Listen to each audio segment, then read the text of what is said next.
حضرت ابو ذر غفاری رضی اللہ تعالیٰ عنہ فرماتے ہیں میں اپنے ماتحتوں کے حق میں بڑا سخت تھا، سخت تھی میری طبیعت، میرے غلاموں کی جرت ہی نہیں تھی کہ وہ میرے سامنے گفتگو کر سکیں اور ٹھہر بھی سکیں۔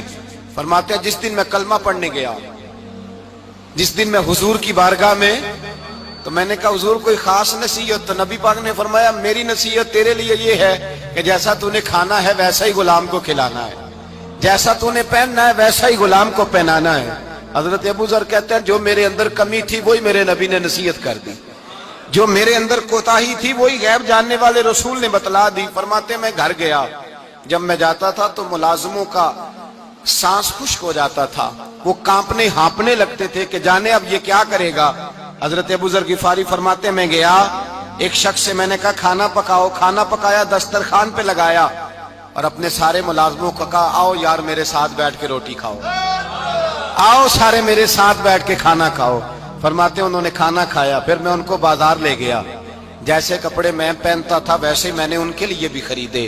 فرماتے ہیں میرے غلام کہنے لگے آقا خیر تو ہے نا، خیریت تو ہے نا، کیا ہوا، مزاج مبارک تو ٹھیک ہے، کیا ہو گیا؟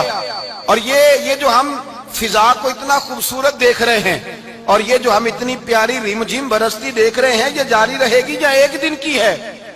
تو حضرت ابو ذر غفاری رو پڑے، کہنے لگے اب تمہیں ابو ذر غفاری بدلا ہوا ملے گا، اس لیے کہ اب میں وہ نہیں رہا، اب میں رسول اللہ کا کلمہ پڑھ کے غلام مصطفیٰ بن گیا ہوں، اب میں بدل گیا ہوں، میری طبیعت بدل گئی۔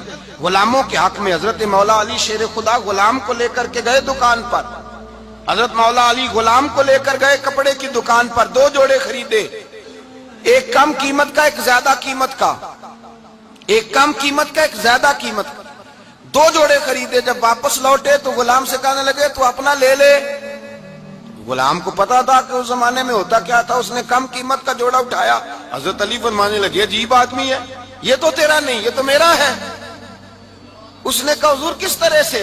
آپ فرمانے لگے تیرے لیے قیمتی جوڑا اس لیے خریدا ہے کہ تو جوان ہے، اور میں نے اپنے لیے اس لیے چھوٹا خریدا ہے کہ میں تو اب بوڑھا ہو گیا ہوں، مجھے تو حاجت نہیں۔ کہنے لگا حضور بوڑھے اور جوان کا مطلب نہیں، آپ علی ہیں، من کنت مولا فہذا علی علی مولا، علی مولا، آپ چونکہ مولا علی ہیں اور آپ امیر المومنین ہیں، لہذا آپ نے تخت پر بیٹھنا ہے، آپ نے سلطنت کو چلانا ہے، آپ پہ نہیں ہے۔ تو حضرت علی فرمانے لگے تو میرا غلام بنا ہے نا، تو نے ابھی میرے نبی کا دیدار نہیں نہ کیا، تو بعد میں آیا ہے نا، اگر تو اس دور میں ہوتا تو جان جاتا کہ یہ عمل میرا ہے، پر اس کے پیچھے جو نصیحت کے پھول ہیں وہ مصطفیٰ کے عطا فرمائے ہوئے۔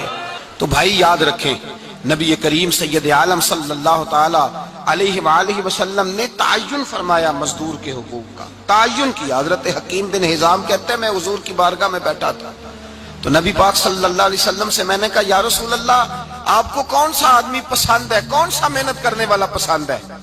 تو حضور نے فرمایا جس کے دونوں ہاتھ کام کریں، دونوں پیر چلیں اور اس کی پیشانی پر پسینہ آئے، وہ بندہ مجھے بڑا اچھا لگتا ہے۔